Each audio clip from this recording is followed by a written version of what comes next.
in the morning. There's no talking in there. It's just a primordial. Kumelen and Ablav Gemara. We are up to the Tzadik Aleph is Pedek HaChayvel. If you remind me, there's a fascinating Shulchan Geburim on this lot that I must share with you because it's something out of left field. It's an idea for a business venture, but I haven't seen anyone do yet. But he says a fascinating thing, as we will see.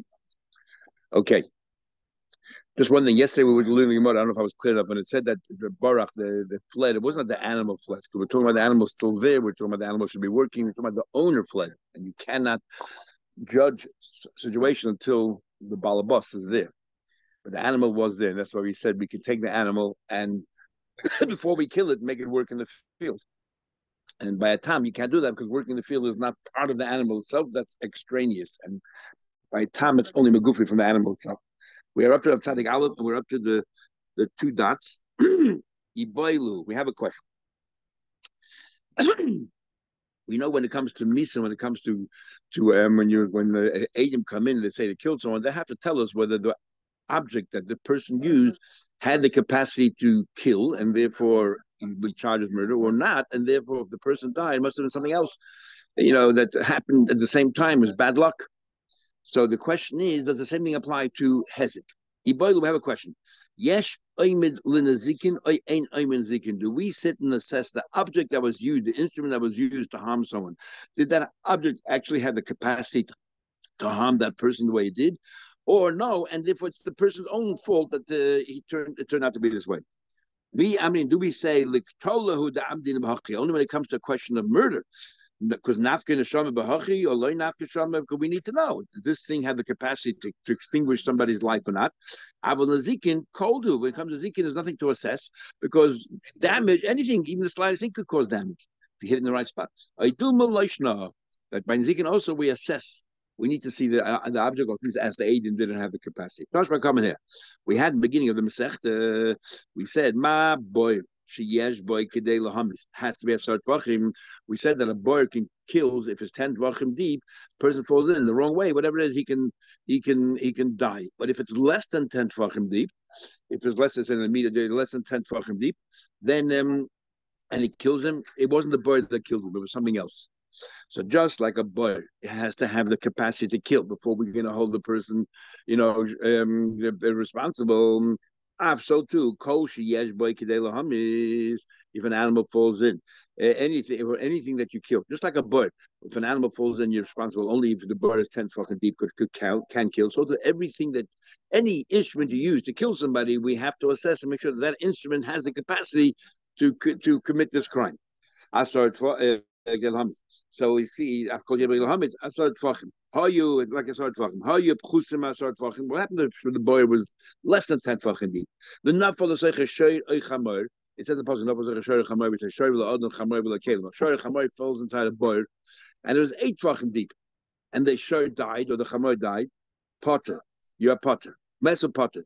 Why you potter? Because it wasn't the boy that killed it. There's no way that a boy at 8 fucking deep can kill a shoy or a chamor. Who's the Bible? The animal got damaged. Chayiv. Up to what depth? Because we don't spell out what depth. The Gemara says, well, maybe what the Bryce is saying here is that the boil starting from 1 tefach deep, if it's 1 tefach deep up to 10 tefachim, if it kills you, are potter, but if it causes damage, you chayiv. Even 1 tefach deep, which doesn't. Exactly, that's enough. So we see that we don't measure when it comes to the zikin. That's what I think right now. My lab, the mato lamailo, we're starting from a millimeter, and then we work our way up. From 1 to 10, there's no misa, but the zikinika. Alma, what does he clear from here? And the zikin koldu. By the zikin, we don't get shma. Is not a good ain. It doesn't approve ain bin zikin. We don't measure the zikin. That's what Mara asks. No. Who told you we're going down to 1 tefach, working way up? Maybe it's from 10 tefachim, we're working way down a little bit. No, if it's 10 tefachim depth, then it kills. But if it's less than 10 tefachim, for example, 9 tefachim deep, it doesn't kill, but it has the capacity to cause hezek. But we're not going all the way up to 1 tefach. Maybe we stop at 9 tefachim. We're just saying if it's less than 10 tefachim, we're working our way up. So that if it's less than 10 tefachim deep, for example, it's 9 tefachim deep, it can't kill, but it could cause damage. But less than 9 tefachim doesn't even do that. Pachas maso less than 10 tvachim, put a little bit. The zikin isa, it can't cause damage, but misa leka. There is a measure zikin v'chol midin everything. We need to measure. If it has the capacity to do the damage. Because if it doesn't, then you got hurt. It's your own fault. You did something. You tripped on your own shoe or something. I don't know. So we have no resolution yet. Toshma coming here. It says, what happens? Oh, I guess you judge it on the merits. What? So if it's 9 tvachim, it's 8, 7. We don't know. One person, so that's part of what the Edom say. This guy was very fragile, vulnerable. Exactly. Toshma coming in. You hit the on his eye. Come on, Evan. Evan goes free when you gouge his eye or knock out his tooth. So what happens? You hit him on the eye, but you made him blind. Allah on his ear directly, and he became deaf. So you hit him directly on the eye and ear. Then what about Kenegedena? You hit the wall right next to his eye, and somehow or another he lost his eyesight over that. The Ein Keneged Ozna, you struck the wall right next to his ear, and you got whatever it is, but Ein doesn't hear. Then ain't ever Yetziv Elachedis. You don't go free, you don't go free. Right now, more things. Why not? Because generally speaking, that doesn't have the capacity. When you hit the wall, why should you become deaf? When you hit the wall, why should you become blind? So therefore, we say we measure the nazik, and we see there's a correlation there. The moment that you did it, that's what happened. But obviously, we have to measure it, and we deem it not able to cause this kind of damage. So clearly, that's oimel nazikin. My time, you have to measure. Yes, nazikin. But no, we say in these cases the boy is nafshe, because in these cases I didn't touch you, I hit the wall. Then why talk you lose your eyesight? You did it to yourself. You got all frightened. That's your decision. You got all frightened and you did it to yourself. The guy indirectly caused you, but Groma is potter. It's not direct. The time you learned, if you frighten your friend, and as a result of that, he caused him damage, but he sort of got frightened. Some people don't get frightened at all. So the act that I did itself is not a bad, could be one or two ways. He's potter mediniyot chayid shemai. As far as the court of law, we can't charge you. But as far as the Eibishter, the fact is you caused the guy damage. Okay, it's a talk about you blew in his ear, you made him deaf, you didn't touch him. But if you grabbed a hold of him and made sure he couldn't move, and then the talk about yeah, so but you fact you're holding on to him, then the so no proof either way. So Toshma, come back with another proof. Interesting. There are things that we do measure. For example, when we said before that if you pay 5 things, medical bills, unemployment, how's it work? You pay on a daily basis, a weekly basis? No, there's an assessment. They bring in the court doctor, the medical team in, they assess the guy, well, based on this kind of damage, it takes 4 weeks to recuperate. So pay him out medical bills for 4 weeks and then unemployment for 4 weeks. Now, what happens if it took 6 weeks? Too bad. What happens if it took 2 weeks? Too bad for the other guy. This is how, so we clearly do assess when it comes to damage. Well, what are you talking about? So we measure, you pay him up front. When it comes to medical bills, when it comes to unemployment, we assess how long should it take for a general person, to recover from this kind of ailment. What happened? They measured, but it turned out to be a wrong diagnosis, a prognosis, because it took longer. We don't change it. Why do we fix the rule? Because the other way there's a benefit to the guy. For example, let's say they still take a month, only 2 weeks. So it's like a risk here, but that's how it is. Make a flat rule and so it is. As Gemara says. So we see clearly you do assess. No, you misunderstood our question. Do we measure a person how long he generally stays in bed from such a wound? And how long he does not stay in bed? Sure, we have to assess. You pay him up front. That's part of the menuchas hanefesh. He doesn't have to schlep her every day or have to struggle with you every time to get money. Pay him up front, and that's it. Keep coming boiling. The object, the instrument that was used to cause the damage. Does it have the capacity to do damage? The guy had a pen as his that used to harm. Could a pen harm? Do we sit and measure? No. Go back to our question. What's it there? We go back to Shimon Hatimi. We had yesterday a whole machlekes Shimon Hatimi and Rabbi Akiva. And Shimon HaTimni says that it's not enough for the Eidim to measure the stone. We got to bring it into the Bezdin. And I give a mock to him. He said, "Oh, you bring the house to the Bezdin, you bring the, in other words, you sort of bring a bit of mocking there. But the idea is you don't have to, the Bezdin have to assess it, but the Eidim have to assess it. We trust the Eidim. So, but what did Shimon HaTimni say? So the idea of assessing there, that's talking about Misa. The idea of assessing there is correct. Everyone agrees. The Shaila is that Bezdin also has to be a partner in this assessment, or we can rely on the Eidim. So it comes along Shimon HaTimni, he says, "Ma egret miyuchid shema masal Eidim." Just like a fist is notable. I've come yuchid shemasal Eidim. So to everything else has to be able to be measured by the according to the Shimon HaTimni, it has to be measured by the Bezdin and by the Eidim. Yeah, by both. And Rabbi Akiva only argues that the Bezdin doesn't have to be the ones who assess; they can rely on the Eidim. So says the Gemara. Over there is talking about hezek, right? I mean that if you hurt somebody, or if you hurt somebody, you kill somebody, you have to measure. Same over there, you have to measure. Yeah. And the Gemara further.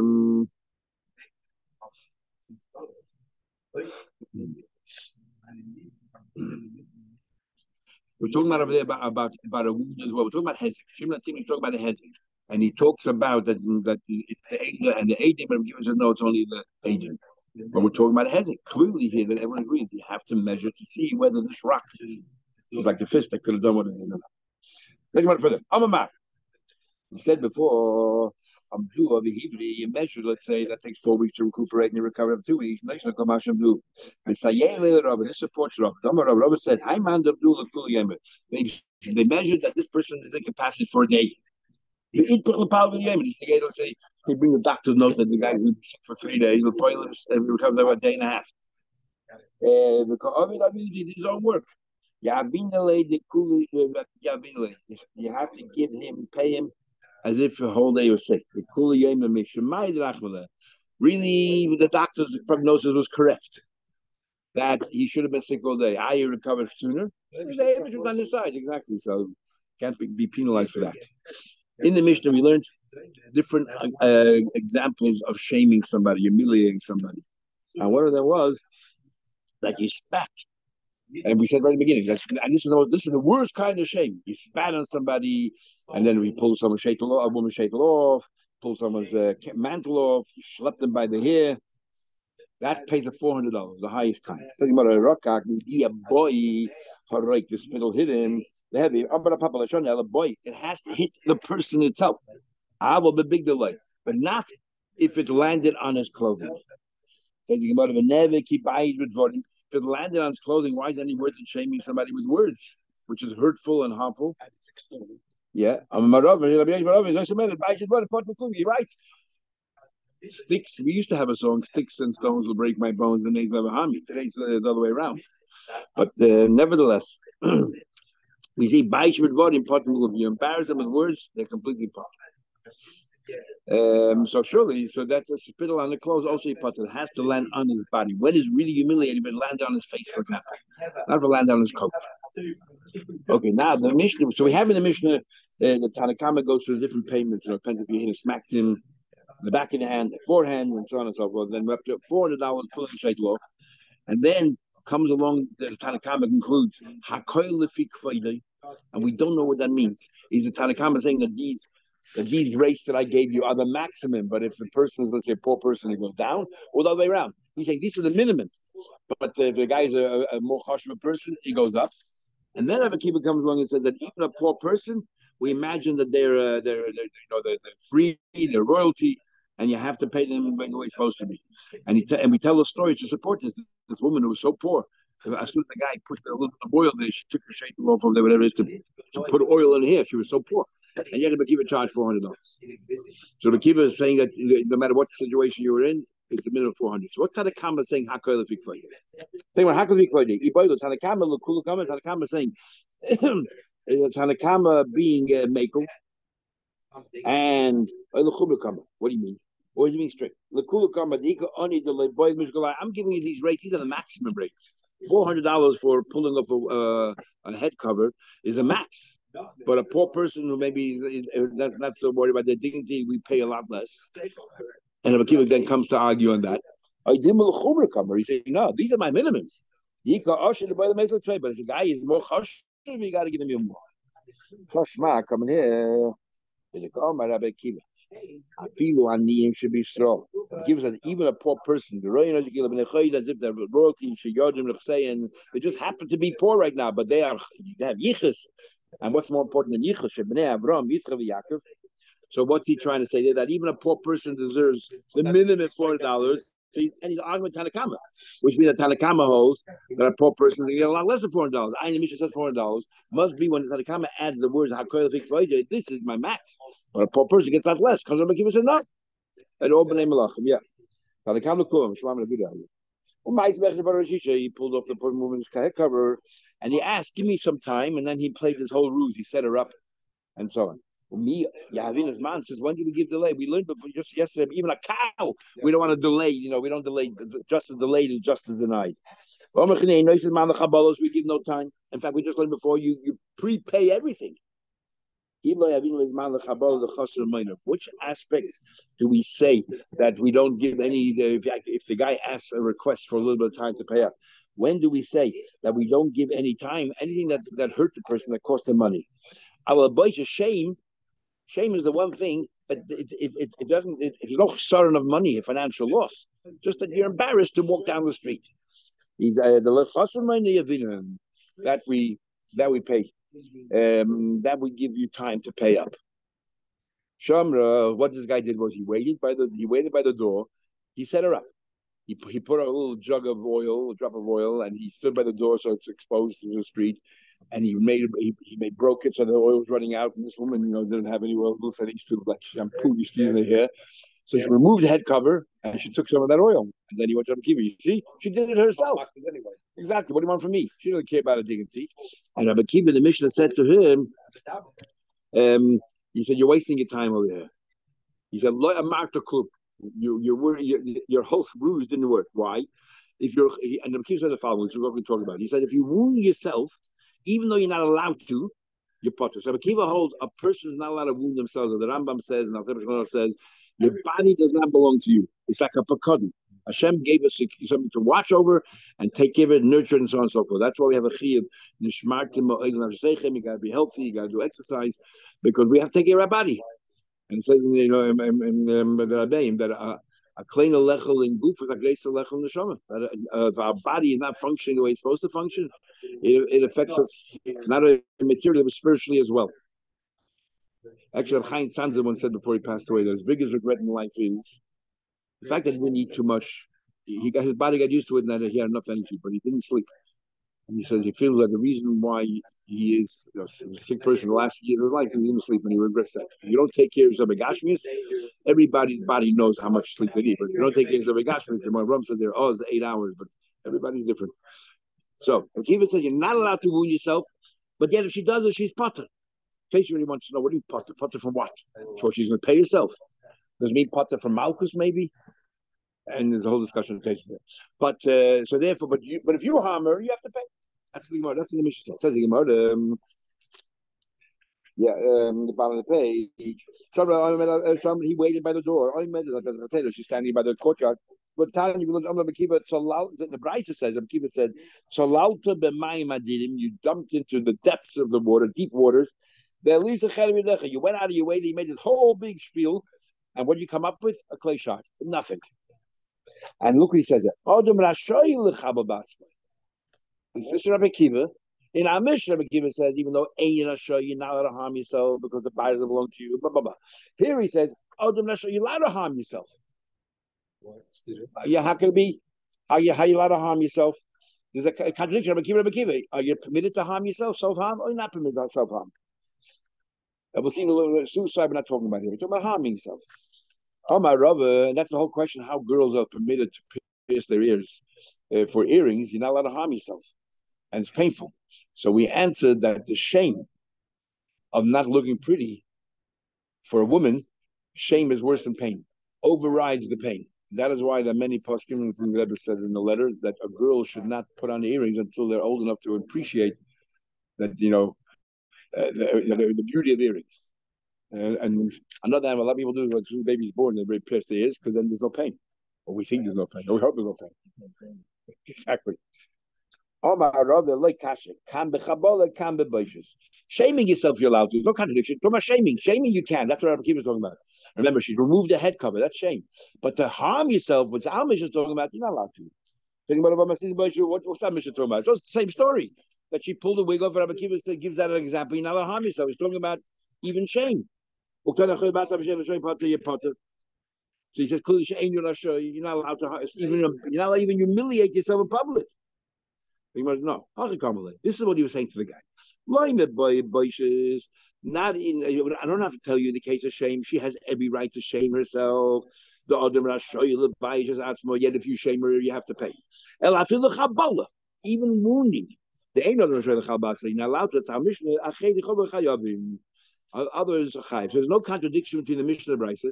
The Mishnah is talking about harming yourself, and Rabbi Kiva is saying that even harming yourself, which is forbidden, yet if you did it, your partner, but someone else doesn't have to pay you.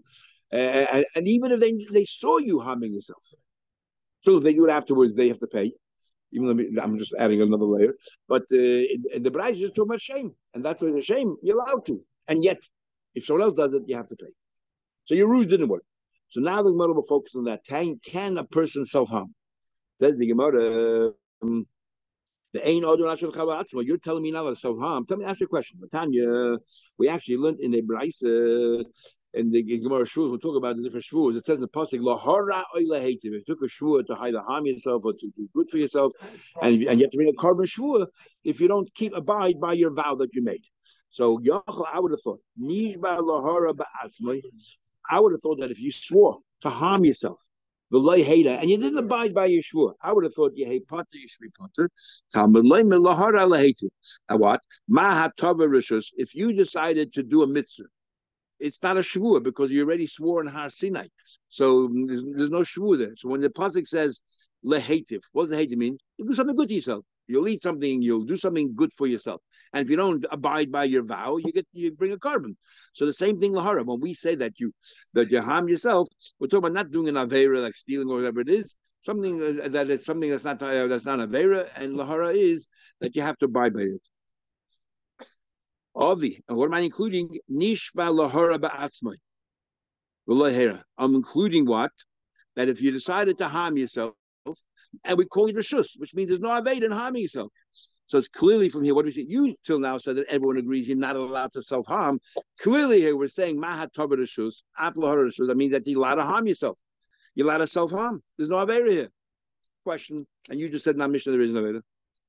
Shmuel said you got to. Our Mishnah talking about harming yourself, inflicting a wound on yourself. You're not allowed to. Over here we're talking about be'esha b'tainis. I'll fast. And that's called lahara, but that's not hard. That's not that. When we say you're not allowed to self-harm, we're talking about puncturing yourself or physical damage. But you're going to fast, you're going to fast. In fact, it's a healthy thing to fast from time to time. So that's what it means over here in Gemara Shvuos about that you permitted to harm yourself. It says that can't be. The kavos gabe hara. It says further in the Brisa, but that if you're harming others, what do you mean harming others? How do you make other people fast? The kavos gabe hara lachayim. I would have thought that if I made a shvuah to harm, I should get other people to harm themselves. Lahara, that I should be, what do you call it? I would have thought, and they didn't do what I told them to do. I should be chayiv. No, because they're shvuah. What do you mean? I'm going to get them to fast? How can you make other people fast? The says yes. How can you make other people fast? The says yes. You know, the medic lubadrina, you lock them up, you incarcerate them, so you deny them access to food. So I am making them fast. So if I make a shvuah about others, what they should be doing, and then we didn't keep it, I would have thought I should be chayiv, masha not chayiv. But how is it possible harol or the shus if you just said it means fasting? I told you, lock them up and you don't give them food. So you're making them fast. Okay. But Tanya, another Brisa, what do you mean harming others? I will. When you made a shvuah to her mother, you said, I'm going to hit him. I'm going to split open his skull, his brain. So we see clearly we're talking about harming somebody, which is an avera. And then when you talk about yourself, you're talking about harming must be also physical harming, and yet it says you're allowed to. To others, it's an avera, but to yourself, you're allowed to. because it says you're comparing it to Laheti, which is Rishus, Lahara, Rishus. So, question, our Mishnah said you're not allowed to self harm. The Brisa clearly says you're allowed to self harm. Ela Tanoim, you're right. There's an argument of Tanoim if a person is permitted to self harm or not. The equal amount of his opinion says Ein Odom Rashay L'Chava Batzma. There's one opinion that says that you're not allowed to self harm. The equal amount is another opinion that Odom Rashay L'Chava Batzma. Two opinions. Man Tana de Shama de Omar Ein Odom Rashay L'Chava Batzma. So it's clearly here in this bright in Shavuos, basically clearly that you're allowed to harm yourself. Rabbi Akiva in our mission says you can't. Who else agrees with Rabbi Akiva that you're not allowed to self harm? The following Tana says you're not allowed to commit suicide. The Tana learned it says in the pasuk dimchet. We have in Noach that your blood, if you spill your own blood, I'm going to demand, the just punishment for that. Rabbi Lazar miyad nafshasechem edger says dimchem that I'm going to demand, when it comes to, I'm going to punish you. When it comes to suicide, we're not talking about suicide, we're talking about harming. You're still alive, anything else. I'm just inflicting damage on myself. We said you can't do that. Ella, hi Tanu. I'll find you a source for Rabbi Akiva. The time you learned, Mikarin alameis, you're allowed to rip your clothes on behalf for somebody in your, say, immediate family passed away. We won't treat it as because the goyim do it, because you're doing it out of pain, not because the goy. You're doing it doesn't make sense. You're doing it because the goyim did. I want to be like a goy. That's forbidden. All different opinions from that. But over here, you're doing it purely out of anguish. More, or even himself, even on himself, on his body. Sritas thing there. Yeah.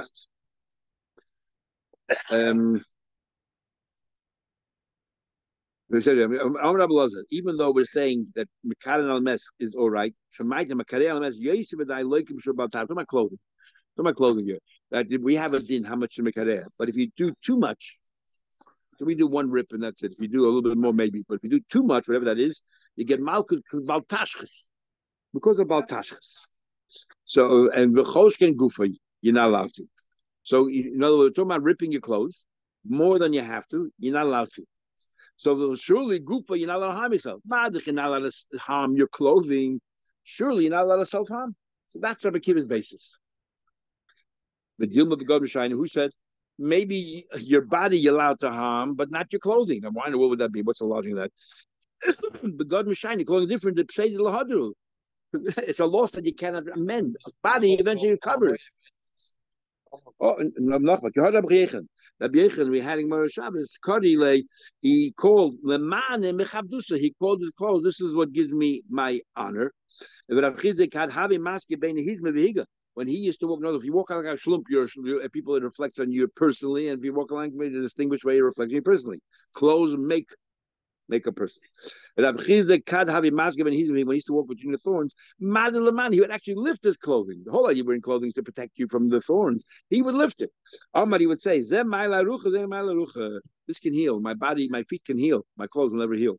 So what is he from me? Just because by clothing we say you're not allowed to rip your clothes too much because of Baltashchis, doesn't mean you're not allowed to self-harm. So who, you said Rabbi Akiva has another Tana that agrees with him. Who? The Tanya, we had a number of occasions. Omar Abelazar Kappa Berebi. Abelazar Kappa, the great man, said, when it says a guy became a nazir, came Tama, he brings a karma chatas. To forgive him for sinning. Where did he sin? He became Tama. Where did he sin? His own nefesh. He did it to himself.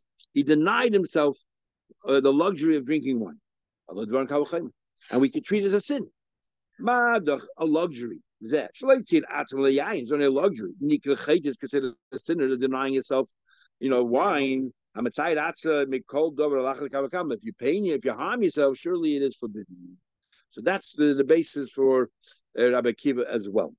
There's places here and places all over Shas has a whole discussion whether if Rabbi Elazar Kappa holds that, let's say he didn't become Tamid, would Rabbi Elazar Kappa still say you did an Avera for becoming a Nazir? And so on. And Taisha said, but and some people say yes. Some Rishonim learn yes. All instances of Nazir. No, that's what you only bring Harmachatas when you bring an Ashram. Ashram, only if you became Tameh. If you became Tameh, you got to count again. Others say Harmachatas because now you're regretting. You took 30 days, now suddenly became 45 days. because you became tamid, so you're regretting it. So Taisa says like this, that I'll send you this one. Taisa says that, or one version, that really that I know the Gemara, we see that it's actually a mitzvah to be a nazir. In certain cases, you're a nazir. The case of Shimon, they saw that kid there with the hair. The Taisa says an interesting thing, that definitely becoming a nazir is a mitzvah, but it's also an avera involved. The avera is just denying yourself. But where it's a good thing, the mitzvah is greater than the aveda, so we say the aveda overrides the mitzvah. But where you might regret it, for example, you became tummy, so then the aveda blows out, and it completely obscures the mitzvah. So the idea, there's still aveda involved, but the mitzvah is so great, which is an amazing concept. It's not like esed doichalosis here. You're weighing up it, yeah, you're weighing it up, and anyway, let's continue. Second one further, Tony, you cut down your tree. What happened? The guy says, Shairi Harakta, you killed, he accuses the other person, he alleges that you killed my Shair. You cut down my saplings. And the other guy says, what's his response? He doesn't deny it. You told me to kill the animal. You told me to chop down these trees. Potter is potter. Malay, if that's the case, then you can't like Shabbat. Every person who does something wrong to the other guy will say, you told me. Kol Kimini, will he be believed? Why should he be believed? He has a migui. But they say it's a migui against chazaka. The chazaka is you don't go kill your animals, you don't go chop down your trees. So even if you have a migui, the chazaka that a person doesn't stop wantonly kill his stock or his trees, we don't believe you. Malay, so he said to me, Samir, should I erase this brisa? He asked Rav, I'm taking a mistake here. This price is correct, but it's a very limited case. You know when? A shoyer that is what do you call it? That needs to be killed. For example, he killed a person, so shoyer nisko. Then the animal has to be killed, and the other guy said, "You told me to kill it." In that case, he's believed because it had to be killed. Or even a tree that had to be cut down. For example, it's an avodah tree, so it had to be cut down. Or the tree was overhanging the street, posing a danger to the public. Then when you if what's the other guy kid, then why are they in court? Why are they in court? If the tree had to be cut down and this guy did you a favor, cut the tree down, or the animal had to be put down, that guy did you a favor, put it down. What's going on here? The Amalek said, you stole my mitzvah from me. I wanted to do the mitzvah. The Tanya we learned. The shafach the kisa. You poured out the blood, and that you kill your shechta chicken, the blood falls on the ground, and you cover it. Who should be the one doing the mitzvah of kisadam? The one who shechted. Somebody shechted. And another guy jumped in the head and put some sand or sawdust, covered it, and then he goes and make a bracha. Will said you got to pay $10. You stole the guy's mitzvah. Now, just very quickly, big machlekes here. And I'll tell you the Nav community because it's an unbelievable idea. So the first question is, should Rabbi Gamliel levy knas? Is this a penalty, or is this halacha? But mitzvah has value. Now in the Gemara Chulin, we'll learn there that it's actually you stole the bracha from the person. In our case, you stole the mitzvah. I killed your shirt. There's no bracha there. Knock down the tree, there's no bracha. So it's not really the bracha. It's a bracha, and where there's no bracha, it's the mitzvah itself. Where there's a mitzvah and bracha, then it's the bracha. So, for example, benching, the Gemara Chulin says you have to pay $40. If I honored you to lead the benching, and somebody else jumps in and decides to lead the benching, that guy has to pay $40 because I have 4 brachas. Everybody asks the question, what about Bari Priya Gofen? Because when you bench, I'm assuming you have a case of wine, so you stole 5 brachas. So some say that Bari Priya Gofen is not part of the benching, it's only brachas and then doesn't count. It's only the benching. But the Shach wants to answer that it's only brachas which are Mahat Torah. And he quotes some Rishonim that says only those of the Mashal. That's only Mahat Torah. So therefore, the 3 brachas of benching, the 4th bracha benching, which is the Harach Hatoiva Hametiv is only Midrawan added later on in Yavna. So those 3 brachas and Bari Priya Gofen, which I couldn't understand and I never understood. Because Bari Priya Gofen is also only Midrawan. So if we don't stealing brachas with Rabbanim, we don't pay. Why are you paying Bari Priya Gofen? I don't know. No, but the benching includes that, or some say that includes that. then it's 5 brachas. Then 6 brachas. No, some people say that bench is included in that, or that's separate. But bottom line is, anyway. So might have come in if it's a kanasa. In either way, we don't collect it today. The difference is that if it's why don't we collect it today? If it's kanas, because we don't collect kanas outside of Israel, no today. If it's halacha, we don't collect it today because we learned before that when's the bezin function today? Only where there's a chsar and mammon. This is no chsar and mammon here. Might have come in if it's a kanas or didn't. Says the Shilta Geber. This you have to look it up because it's an amazing thing on this Gemara here. The Shilta Geber says, from here I learn out that you can sell your mitzvahs. If you learn that it's a knas, mitzvahs have no value. It's a spiritual thing. But we don't penalize you for going in and jumping into stealing guy's mitzvah. But if it's a din, like many Rishonim hold, then mitzvahs have value. We just attribute a value. Every mitzvah is worth $10. So he says, if you want to sell your mitzvah before you did, after you did it, too late. It's already on your register. But I'm about to put on tefillin tomorrow morning, and I say, I'm going to sell you my mitzvah for 10. I'm desperate for money. I'm going to sell you this char of my mitzvah for $10. You can do that. And which is an amazing thing. You can make a whole new business there, selling mitzvahs, pre-selling mitzvahs. So that gives a bit more emphasis to all these tzaddikim way. They offer their chelik in Olam Haba, or they offer their. That's right. Saying rufnistic things have a tangible. 100%. 100%. In halacha, this also comes out the whole idea of a bris milah. If I'm the father, I want a mala, and then somebody else comes in and jumps in, and malas instead of me, he stole my mitzvah. You stole my bracha, my mitzvah, you have to pay. But if I honored a moil to do it and someone else stole it, then he doesn't have to pay. And the question is, why doesn't he have to pay? So some say, because the moment I gave to somebody else, I'm no longer doing the mitzvah. So the matter of he or somebody else. Okay, that's right. Even the big machlek is. Yeah, but that itself is a machlek. Or that's a different Ramah and the but even if he's a shliach, once I gave up the mitzvah, someone else does it, he's not stealing the mitzvah from me. I was going to do the mitzvah anyway. Others say the reason that this is very important. Others, the reason is because Godel ha'oina amen yosem. On the contrary, you, the father, when you answer amen, where the bracha has to be made loud, if you answer amen, in fact, you got a bigger mitzvah here than if you would have done the mitzvah. So therefore, Godel ha'oina amen yosem mavarach. So and by benching, the same thing applies if he answered amen. And so on and so forth. Fascinating stuff. But the Shach says over there that any father who knows how to mala his son is doing a terrible avla if he gives it over to a mother. Because the mitzvah is on the father, and we see from here, if he gave somebody else, I'm doing the mitzvah and someone else is standing in my place. If the fact that we say a third person can go ahead and do the milah now, that you're in the point, and he doesn't have to pay a cent, means you're no longer doing the mitzvah. If you give it to him. Oh, so he's saying that. I'm saying from here, learn halacha. Yeah, I'm saying he's saying here that it's not only he's saying here that you gave up the mitzvah. It's not like the guy's doing the mitzvah for you, so it's better if you do it yourself. You gave up the mitzvah because if a third party comes in, a stranger, and does it, he doesn't pay a cent because what's the difference? Once it's not you're not doing it, which is an interesting thing. Anyway, that Shilti Geber is fascinating. If you want to start a new business venture, here we have it. Surprise nobody.